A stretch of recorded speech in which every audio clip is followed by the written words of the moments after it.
Di sudut rumah di Jalan Bungaran seberang Ulu 1 Palembang, sepasang suami istri menyulap ruang sederhana menjadi tempat ratusan souvenir dan aksesori bernuansa jumputan dan soket lahir membawa sentuhan budaya dalam rupa yang lebih modern.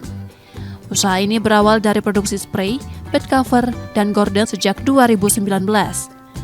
Namun seiring waktu, Linda Sally dan Albar Reon Cegame melihat peluang lain memanfaatkan kain sisa potongan atau perca menjadi produk bernilai jual. Dari perca kain jumputan, songket, katun, hingga gorden, mereka menciptakan beragam kerajinan seperti tas, sarung bantal, kursi, pouch kosmetik, dan aksesori lainnya.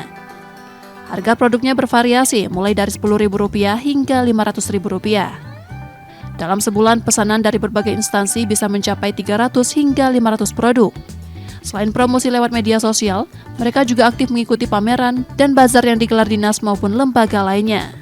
Meski produk serupa banyak bermunculan, mereka tetap percaya diri dengan keunikan desain dan kualitas buatan tangan. Linda merancang, Albar Reon mengeksekusi. Butuh waktu 2 hingga 3 jam untuk menyelesaikan satu produk karena tingkat kerumitannya. Di samping peluang, kami juga memanfaatkan sisa-sisa perca. Jadi kain besar yang kami buat ini, ada sisa-sisa perca, itu sayang sekali kalau dibuang. Jadi akhirnya kami jadi